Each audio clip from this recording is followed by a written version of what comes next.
It's a new month, and that means that I'm back with another monthly discussion from with me and my normal guest, Sam from Here's What All Things WWE. Hi, thanks for having me again. Yeah, I mean that was an awkward intro, but we got there. Sorry. I know it was all on me. uh, Still, guess the fact that haven't I've only done basically one video since the last time we talked really doesn't help in doing the intros. um, well, a lot of things have happened since the last time we talked, including the normal period of discussion that we seemingly talked about, in some way, shape, or form, and that being SummerSlam. But there is one thing that I want to get your thoughts on first, and once I saw, because I don't know about you, but I mean, this is probably the best way. Well, wait, I'm my mind's moving faster than my mouth, so hate when that happens. There is one thing I don't watch still. I don't know if you do. I do watch the highlights, which a lot of YouTube channels have wrestling highlights, whether it be WWE. Well, actually, it's usually only WWE unless it's a pay-per-view. But I credit them because they're the only reasons why I know what's going on. Are you still not really watching, or do you catch it from now and again? I honestly catch it every now and then. It's still not, very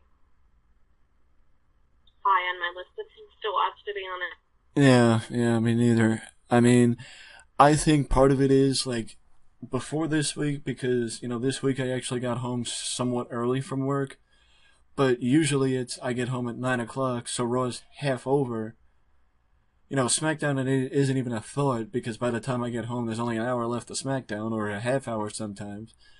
But does work have anything to do with not watching, or is it that you're home and just choose not to? No, I'm just home and I just don't watch it. Well, I mean, I don't blame you, because I mean, it started with the pay-per-views. Is that the same with you? That the pay-per-views weren't built up good enough, and the matches didn't prompt any interest to watch, or it was a one-match show and you didn't really want to sit down for 3 hours to watch one match? I just think Raw's been the same every week, and it's not,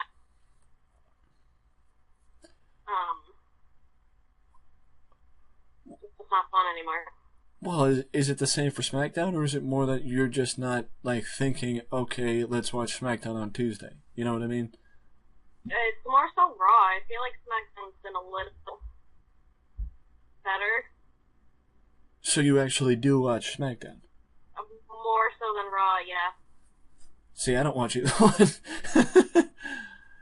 But, SmackDown, it's normally because I forget that it's on.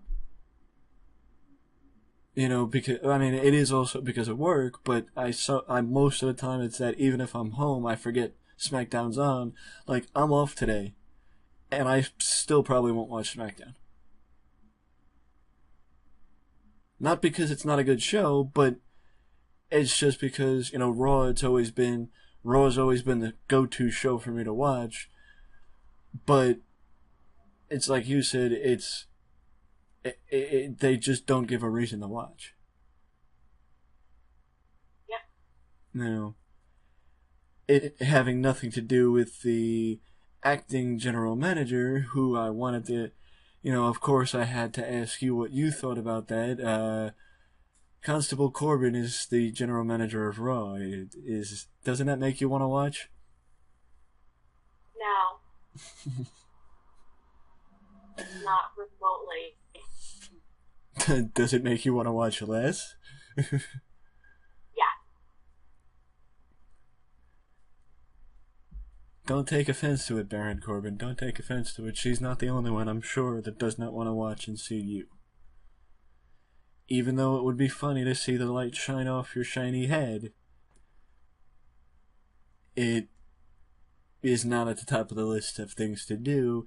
But of course, I'm sure you know the reason why I would have to ask why if you would want to watch if Baron Corbin, being general manager now, has raised your excitement level as far as as far as watching Raw is concerned. Yeah,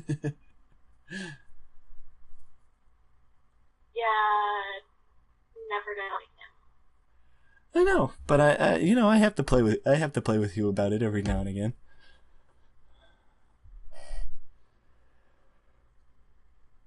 But this also plays to the rumor of Kurt Angle returning to the ring either for okay, Kurt Angle returning to the ring either for a one-off appearance or as a full-time active performer or a semi-active performer. Now, two parts to this part of the question is, are you excited about Kurt Angle, and does that soften the blow that Corbin could just be like a temporary replacement, or like Corbin's replacing Angle because Angle's going back to the ring?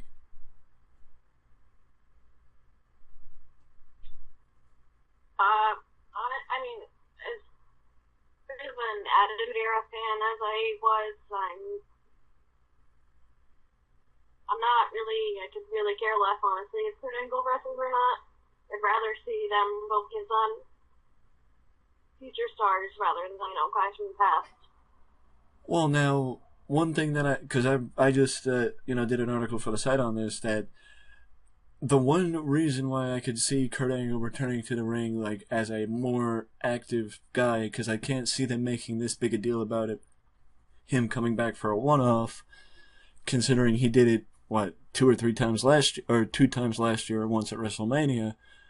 But I was thinking that this could be his one last run. That they give him one more run from, let's say, November until WrestleMania, with him going against, a Seth Rollins or even a Daniel Bryan. I know it's probably not going to be Daniel Bryan. If Daniel Bryan stays, he's probably going to still be feuding with The Miz in some form or fashion. But if Kurt Angle does have one more run and it does go into him feuding with a future star, like you said, would that make Angle's run more worthwhile?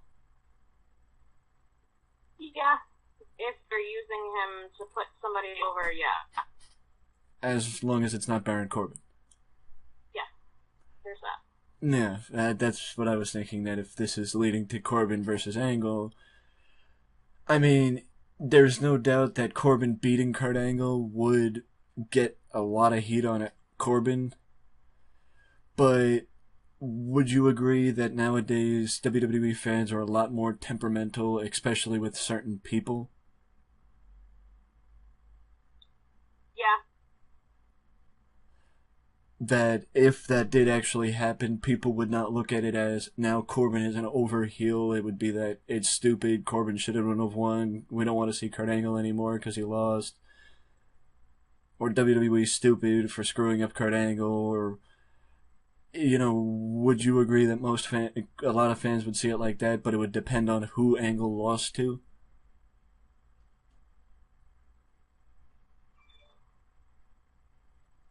Yeah, I see what you're saying. Like Angle and Seth Rollins, or I wouldn't really. I don't know if Angle and Dolph Ziggler would be a good idea to go to. There's no doubt they would have a great match. Those two, fantastic match. But, I guess it also goes to who's coming up, because we've only heard rumors, and this is probably a good segue.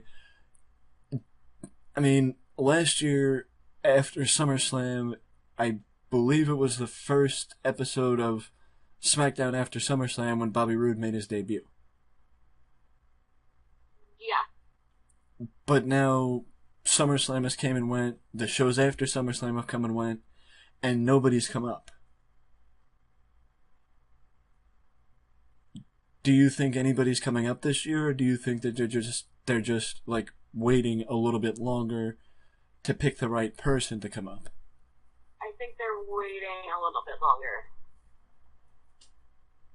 Because there has been rumors of Velveteen Dream and EC3 coming up, but I've thought that if Johnny Gargano beat Tommaso Ciampa at TakeOver, then Tommaso Ciampa would have come up, but nobody's come up yet. So it might be better because it's obvious WWE had a lot of the main storylines taken by, Seth Rollins and Dolph Ziggler, by Roman Reigns and Brock Lesnar, by now Roman Reigns and Braun Strowman. Do you think that maybe when they have more of an opening, it'd be better to bring somebody up? Yeah, I think that's what they're waiting for. I mean, I agree. Obviously, because I'm the one that said it, but is there somebody that you would like to see come up?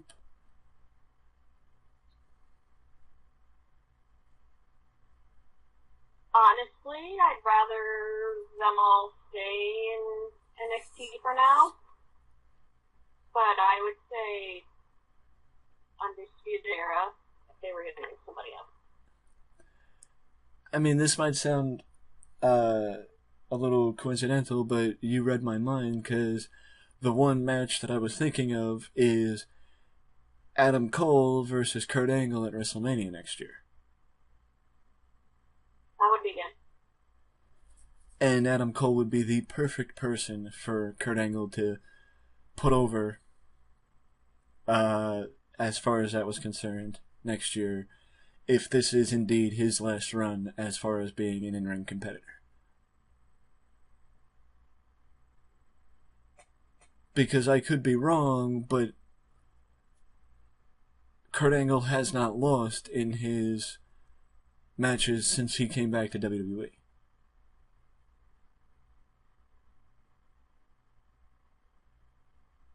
Yeah.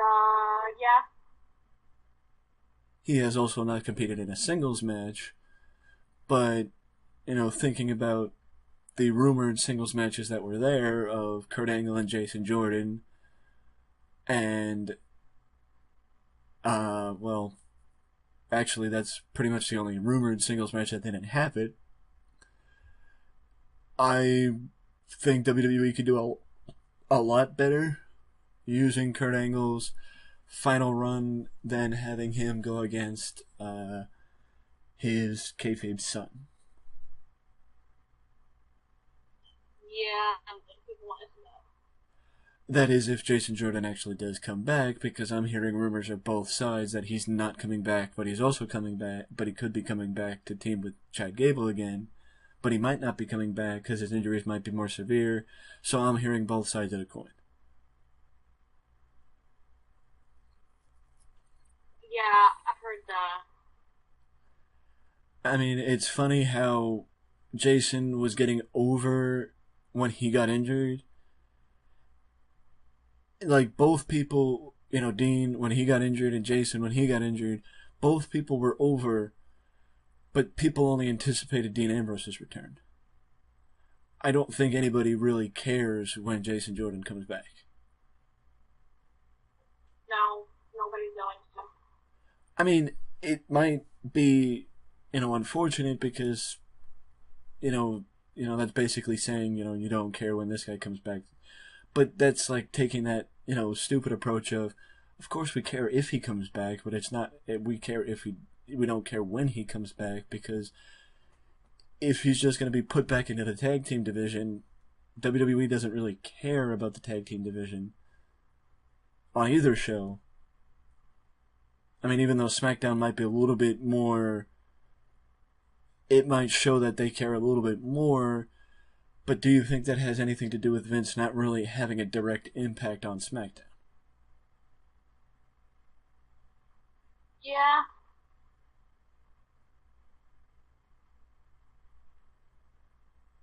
Because, I mean, in my opinion, SmackDown does have the better tag team division. Oh yeah, hands down. But what do you think of the B team?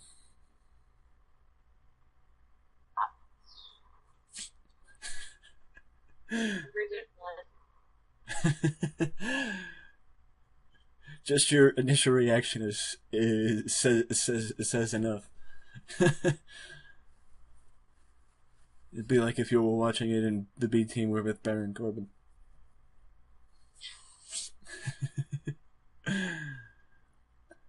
I mean, I'm happy for Bo Dallas and Curtis Axel because, much like when Heath Slater won the title, it's like,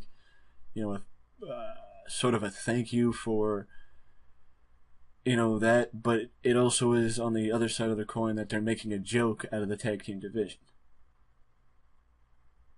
Because, as you said, you have thrown together tag teams, yes. Axel and Dallas have teamed together in the past, but they were jokes. They were Mrs. Lackeys and Mrs. Jobbers to take the fall for the Miz, which even when the Miz took the fall, the Miz kept his heat. Which questions why Bo and Axel were even there in the first place. Okay? And that, you didn't, it's like the same thing with Jinder Mahal. They didn't spend the time to rebuild them, to make them not jokes. They just thrust them right in the tag team title picture and had them win. Yep. Which basically killed the momentum of Bray and Matt Hardy, which then brings up the question of the Authors of Pain. And what they're actually going to do with the Authors of Pain, because I don't know about you, but I think a feud between the Authors of Pain and Matt Hardy and Bray Wyatt would have gone down a lot better than a feud between between the B team and the former champions. And it would have made more sense because the Authors of Pain would gain something out of it. Exactly.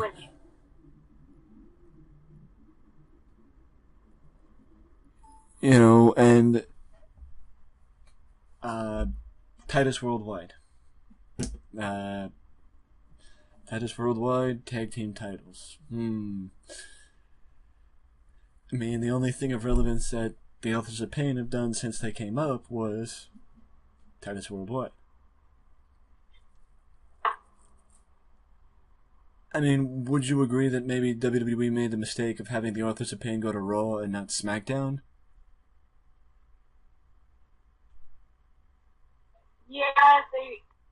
They probably should have went to SmackDown.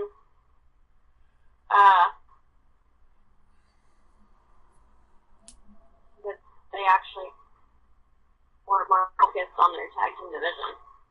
And do you think that Sanity would have fit better on Raw? Yeah.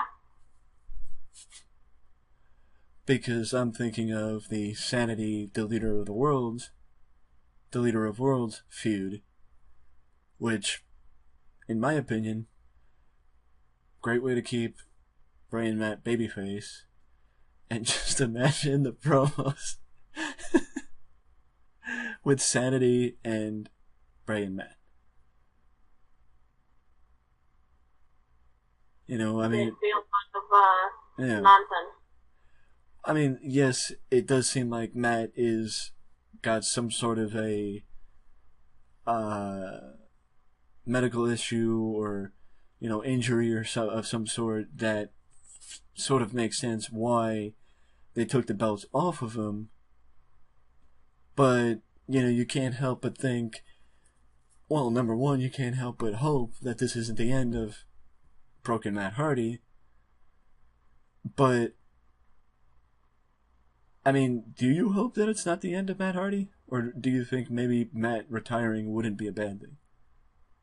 I mean, I would never,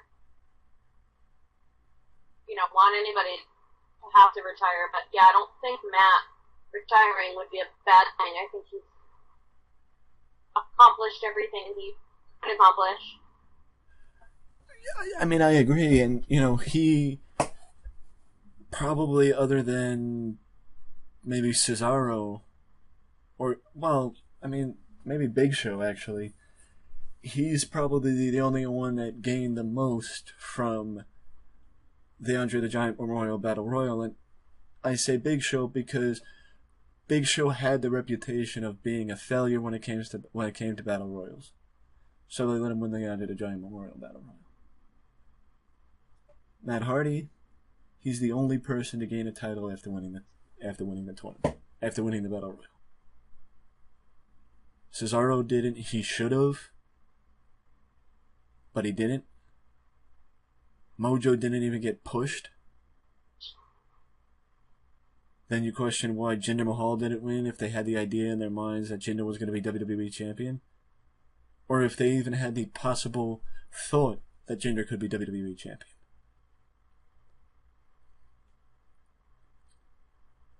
Because there was a rumor that Rusev was supposed to be in that spot that Jinder was in, but Rusev got hurt.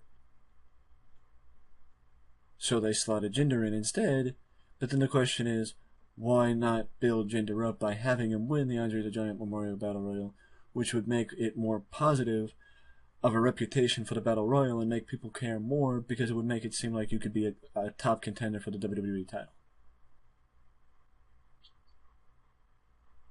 I don't think they know what they're doing. I agree, and it seems very directionless.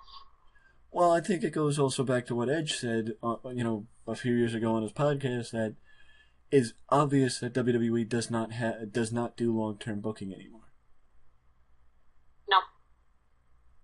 Because if you look at the booking of Samoa Joe before his feud with Brock Lesnar, and then the booking of Samoa Joe after his feud with Brock Lesnar, it's like the tale of two people, because Joe, I mean, you could disagree or you can agree, but Joe has been one of the most protected people in the company since his feud with Brock Lesnar. I mean, yes, fine. He's been very injury prone, which is basically tailed off any like cause for momentum, but you also haven't seen Joe lose a lot. And he still has that reputation of an uncaged animal that can, strike it at, you know what I mean?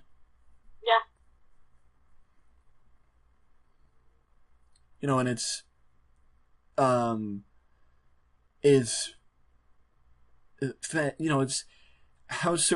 ask you, how surreal was it to see AJ Styles and Samoa Joe competing against each other for the WWE title at SummerSlam?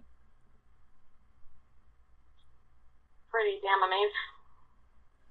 But yeah, who thought they was not at WWE? Exactly. And that's the thing that, you never. I mean, that's one of the amazing things about wrestling. You never know where somebody's going to end up, unless you're, the Young Bucks or the Briscoes or certain people. They're never going to end up in certain places, but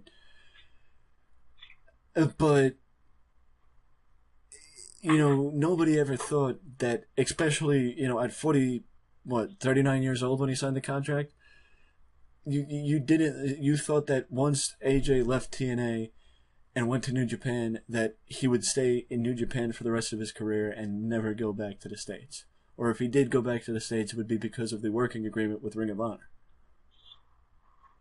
But you never thought he would end up in the WWE.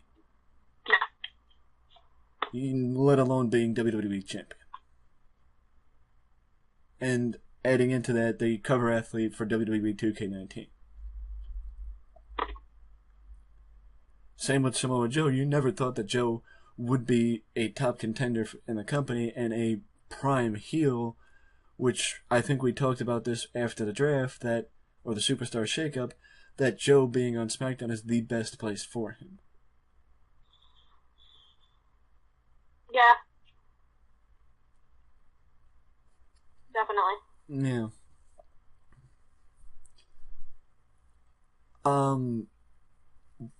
The other place I wanted to go and talk about is actually well, I knew at some point this month, but I didn't know when, that I would be able to say I've been a fan for 20 years. Little did I know that, it was earlier in the month, but, I did post an article, the other post I did today, which probably should be up on the site now, cheap plug, which really doesn't matter considering this, is probably going to be up in like a week or two, but point is, I wrote about the fact that it's been 20 years, that I can sit here and say that I've been a fan for 20 years, and I'm assuming it's probably a good guess that you probably have been too. Yeah. A little more, I think, yeah. Yeah. Oh, I'm sorry, yeah.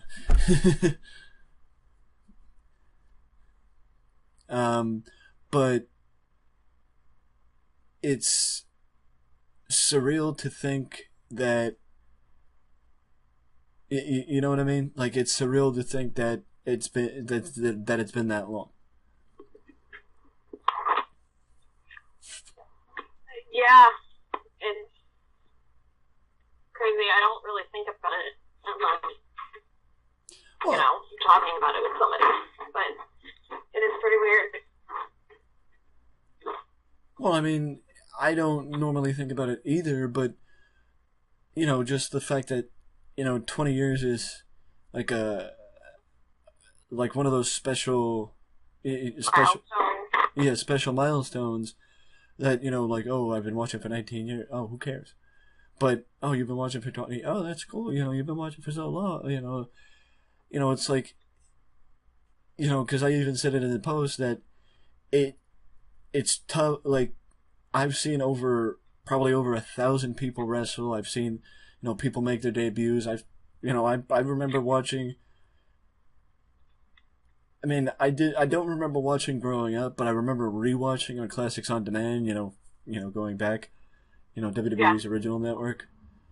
I remember watching Edge's debut, and then thinking, "Oh shit! I watched Edge debut in the company. I watched his retirement. I watched the Hardys come and go.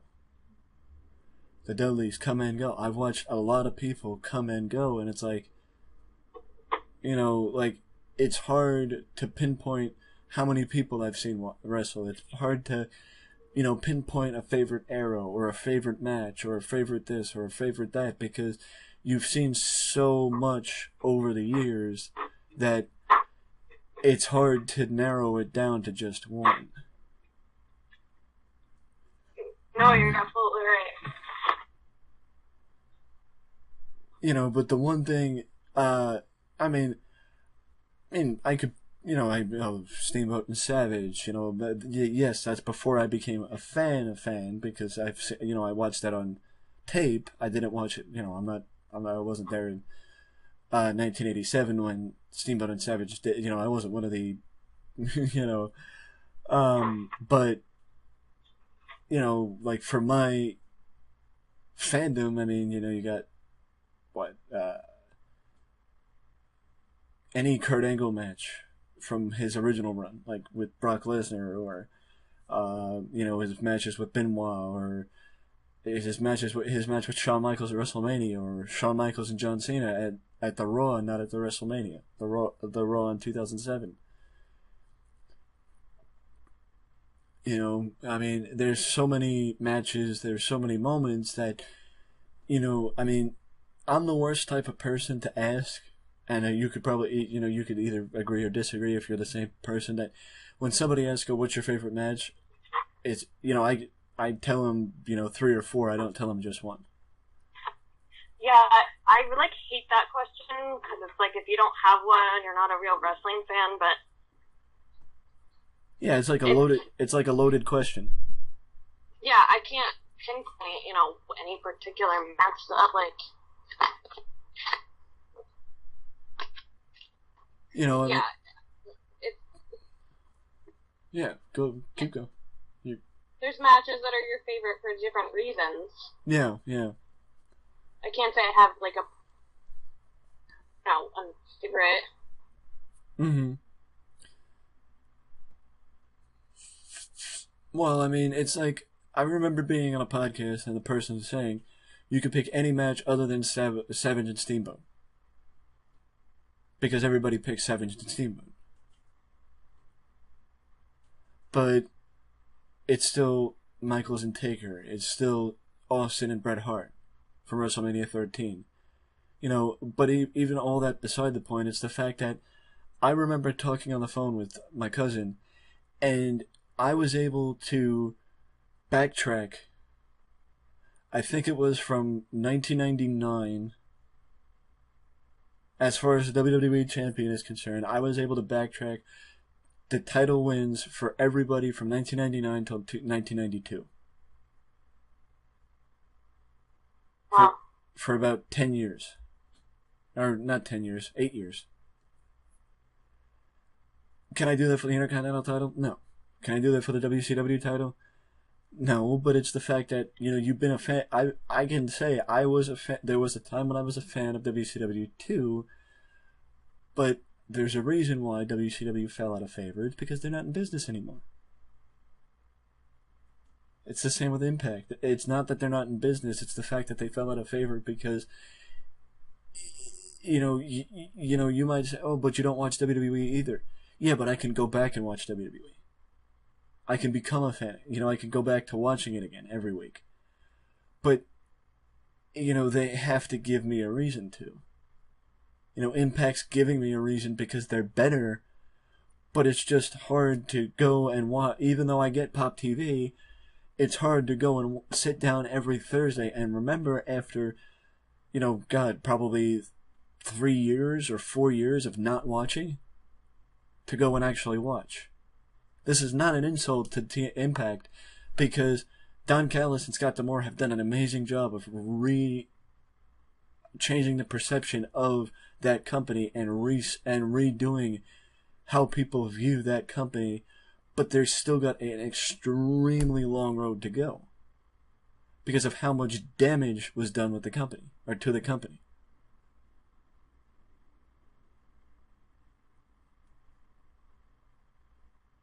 Would you agree? Yes. Sorry. No, I mean, I know I get to I know the one thing that is tough when you're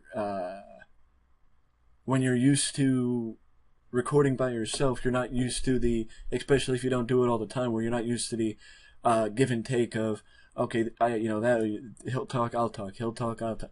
It's not easy when you're not used to it.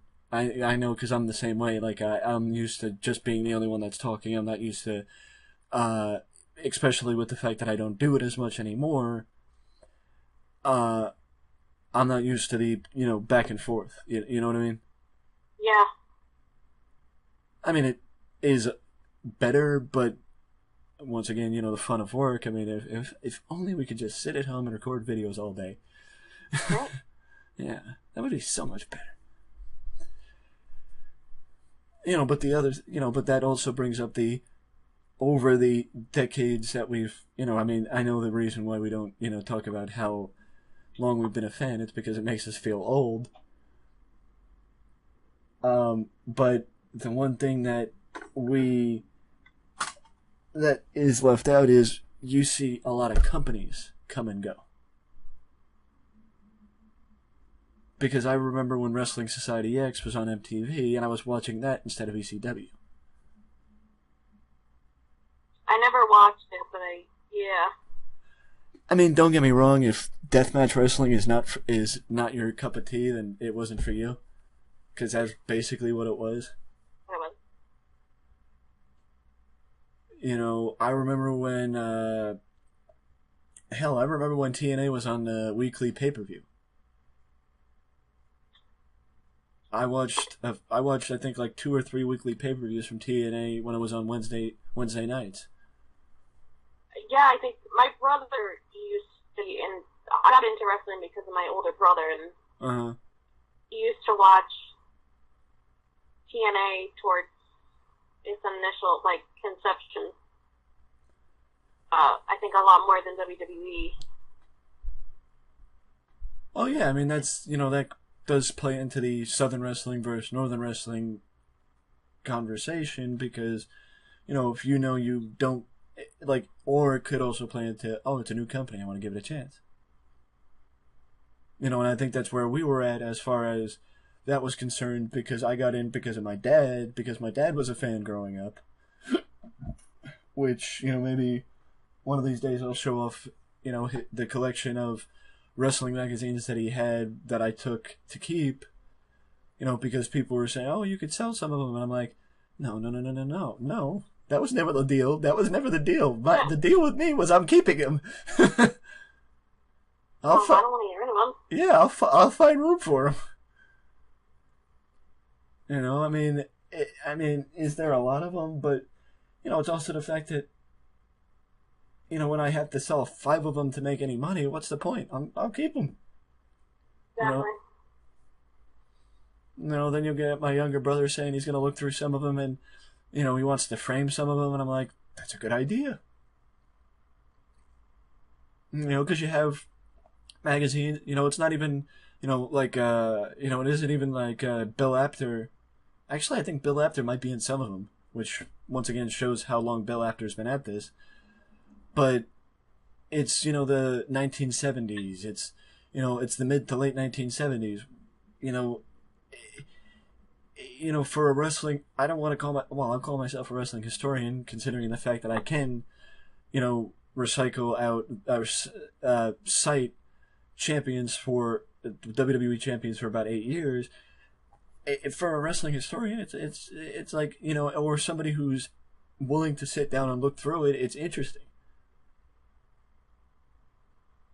And it's like something worth sharing with other wrestling fans because, it's cool. It's cool to look back at shit like that. Pardon my French. Kind of makes your parents seem cool. Yeah, I mean, just hearing my mom say how she used to, every Saturday after, I think it was either Saturday or Sunday, I forget how she would get up. Now that I think about it, it might have been Sunday mornings. Like Sunday mornings after church, they'd come home with her brother and she'd sit and watch WWE and see Chief Jay Strongbow do his war dance around, and she was citing names like Chief Jay and 1970s Bruno and Ivan Koloff. I don't know 1970 WWE off the top of my head, so probably some Mil Mascaras, depending on when Mil Mascaras was there, considering he was the first masked guy to get in the fight in the Garden. But it's interesting hearing. I mean, then you go back with my grandma actually saying how she saw Gorgeous George. I mean, it's like, what? What? How about Jim Landis and you watch the Dumont Network? I mean, it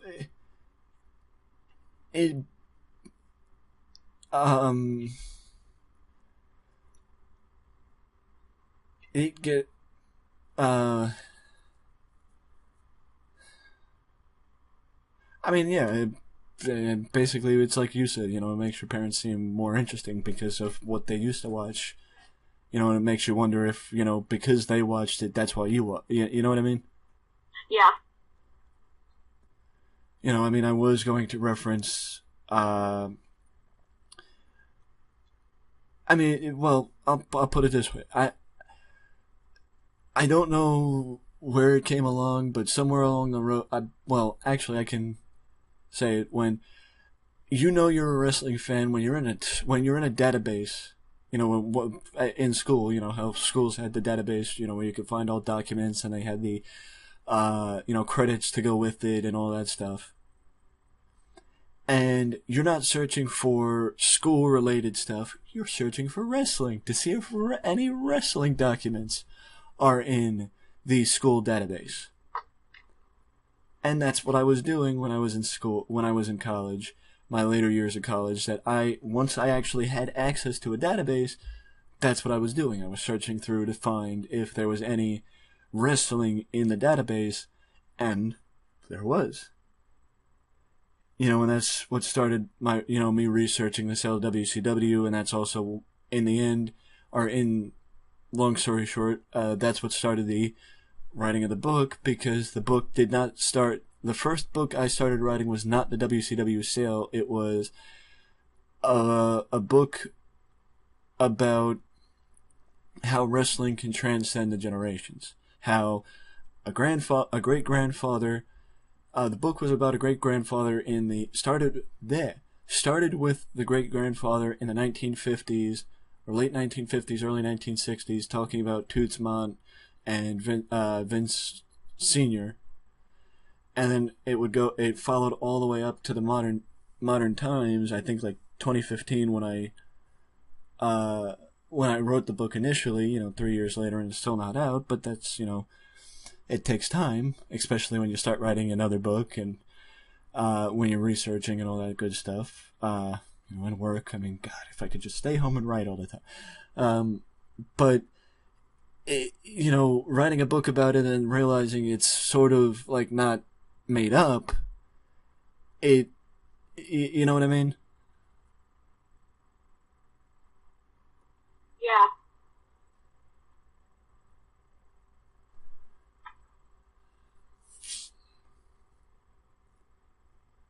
And I will just, anybody who's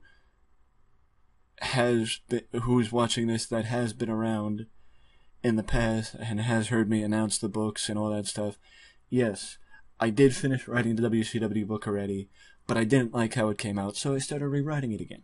I started over, and I rewrote it from scratch. Maybe after I publish the book that I'm working on, maybe I'll put out the old book on, on the site or something. And yes, I did announce the other book that I, gave a broad description of on one of the podcasts either last year or 2 years ago, whenever it was. But,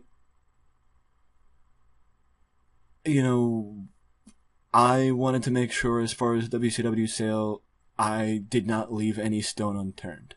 And that's why I went to purchase the newest book about the sale, or book about WCW, and that's the inevitable, I think it's like the rise and inevitable demise of Ted Turner's WCW, or something to that effect. It has interviews, it has, memos and shit like that, and, if the book is getting praised by Conrad and Eric Bischoff, and I think Tony Schiavone might have too, it's worthwhile reading, and that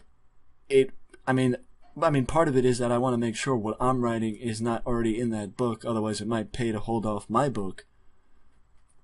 But, that's one of the reasons, and maybe I did wait a little too long, but, it's just all about making sure everything's good. I'm sure considering, you have wrote a bit before. Like, you want to make sure, you want to make sure everything's good and everything's the way you want it to sound, and, nothing doesn't sound right, and, all that stuff. Yeah. It's your work. You want to make sure, it's the best it could be. Yeah. I completely agree. Wait, did I ever mention about the books, or is this the first you're hearing about it? No, I mean, I've seen them. I follow you on Twitter. Right. Aw, it's nice to know people actually pay attention to my timeline.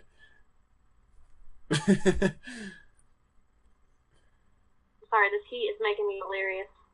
Yeah, it's making me delirious too. It's disgusting. Yeah.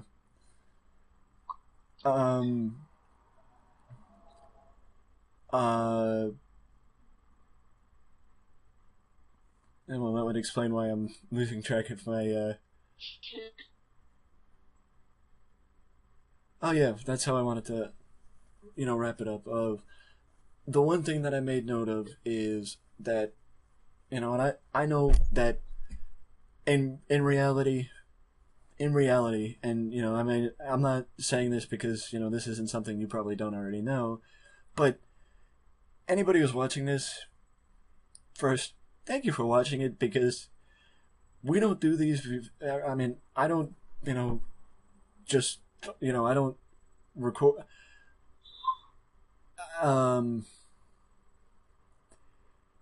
This recording isn't for views, or isn't? Is it? It isn't just for views, because I know what 5 people tops will probably watch it, or if I'm lucky, 10 people. But we talk because it's fun. We talk because we enjoy it. I mean, we don't enjoy the heat, which makes it tougher to talk because you're delirious and overheating and all that fun stuff.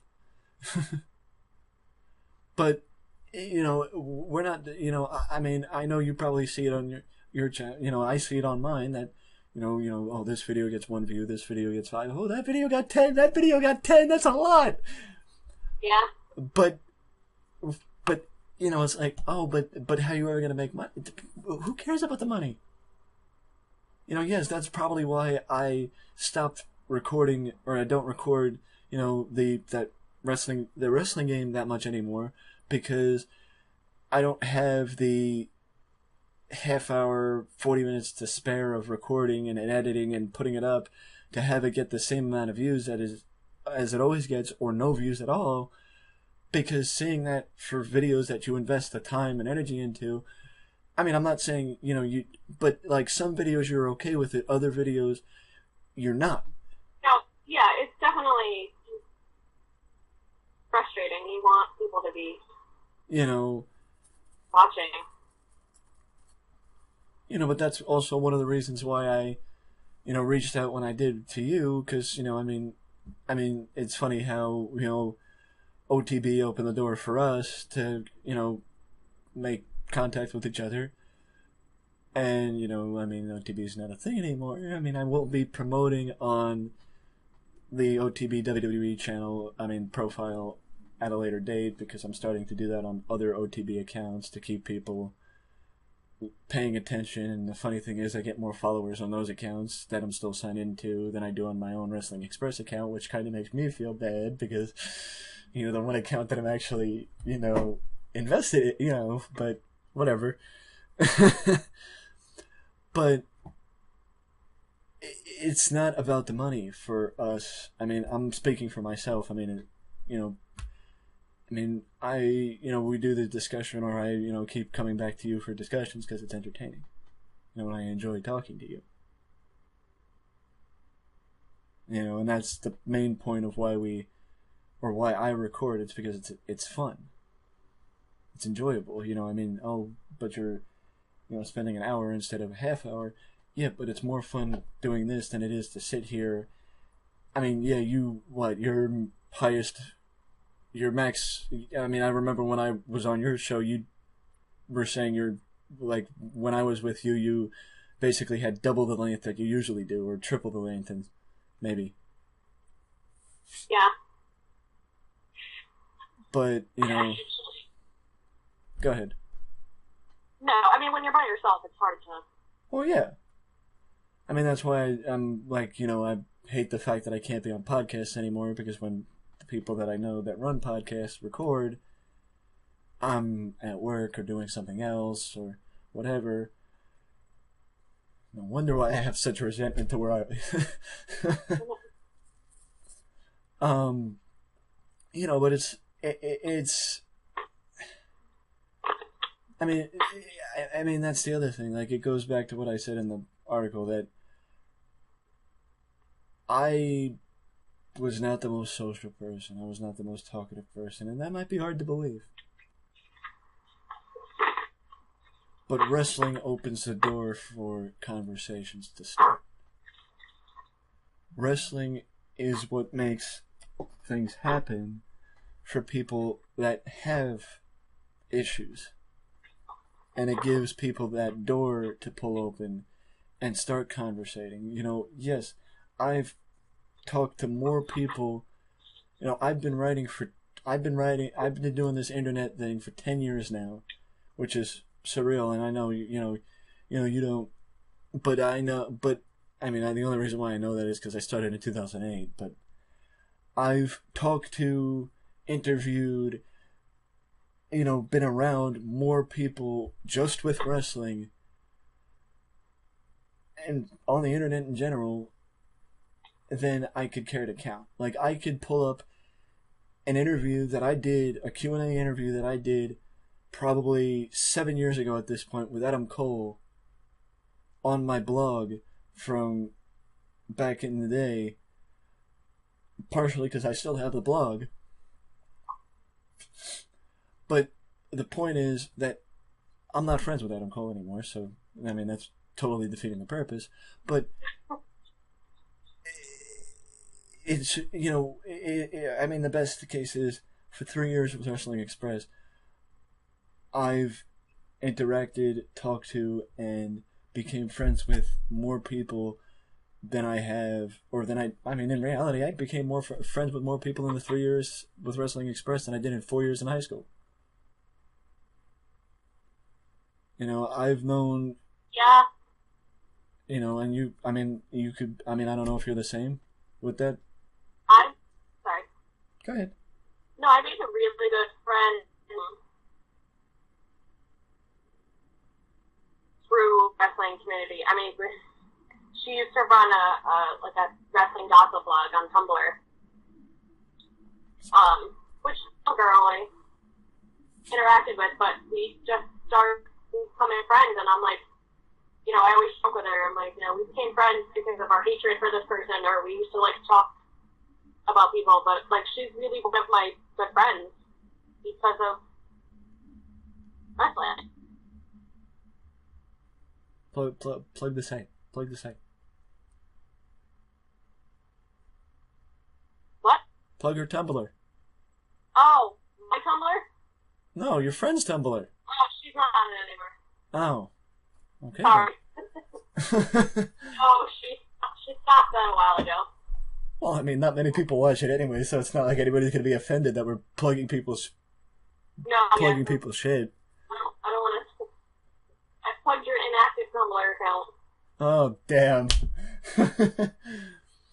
You know, but I've been, you know, I'll plug his, you know, his shit. I mean, his stuff. I've been friends with Pro Wrestling Nation. You know, Sam from Pro Wrestling Nation, who's going to be relaunching his podcast soon.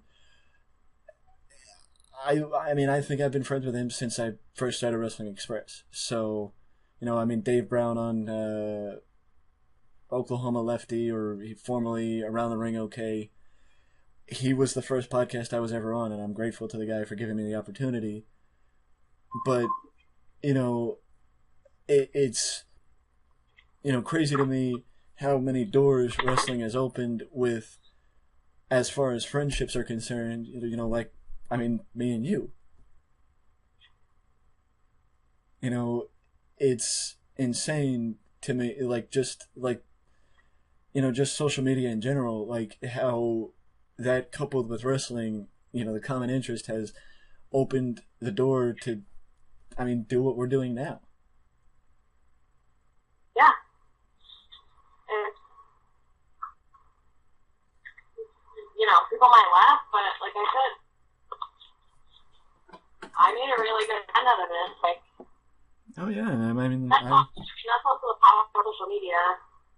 Before and I have never actually met, like, but yeah. You know that, but it was because of our common interest in wrestling. And say what you want about the wrestling community, there's a lot of messed people. There's some messed people in the world in general. Jason Sensation. Who said that? Yeah. Who said that? But you know, it's really like a tight knit community. Like. Oh yeah, I agree. It really, regardless, it's kind of like, you know, you could talk. I don't want to swear. You could. Somebody, you know, from the outside can talk crap about it, and Everybody in the wrestling community I've been saying. jump on them. If somebody in the wrestling community did it, whatever. But when it's an outsider. Oh, come on! Especially with that, you could say it.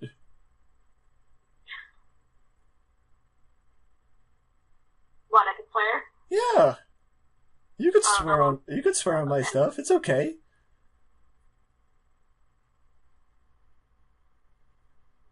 I mean, if you don't want to, that's fine. But yeah, I'm good. Oh, I was gonna have a title.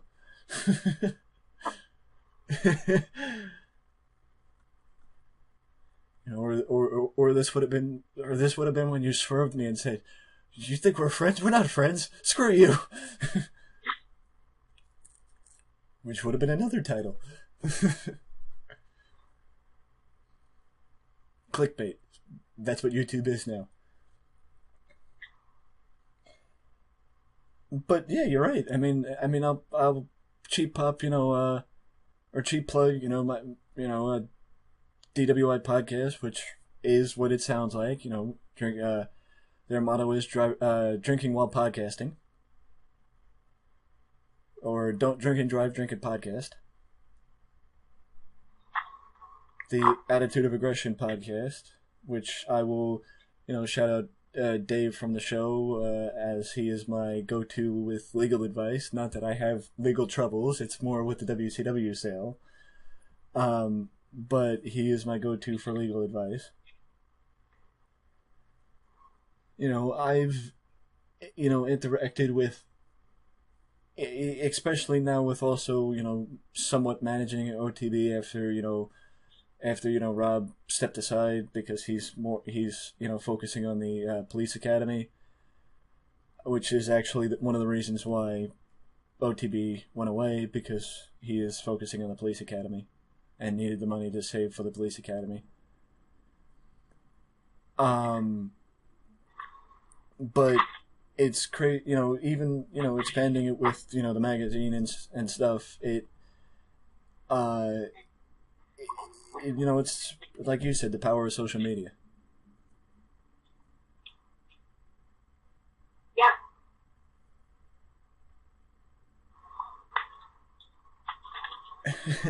And now, before one of us pass out, I think it's time for my outro. Because I think it's fair that the heat's getting to us. But Sweating from playing position from. Yeah. I am also sweating, making me wish I was going to the swimming pool, or my grandparents' pool, or some sort of the fact of, because it's not even that hot in my room, but it's hot. Yeah, I don't have air conditioning. It's pretty bad. I'm actually, I gotta go to my cell phone company, so I'm actually gonna enjoy that because it's hopefully air conditioned. So. Well, savor every minute of it.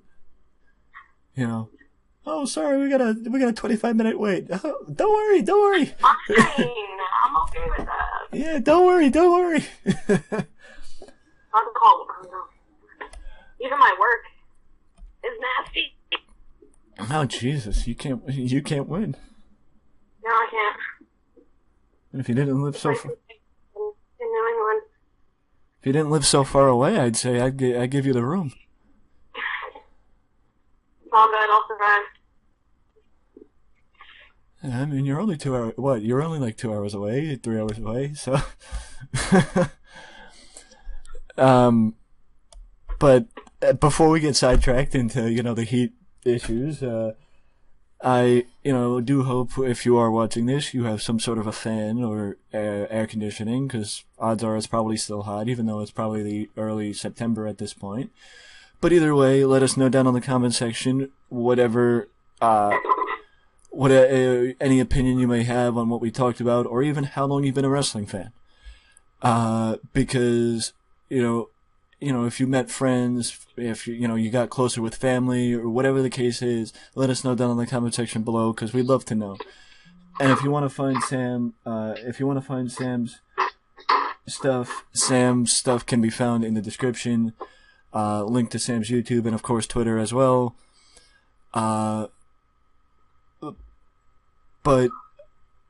as I butcher this outro,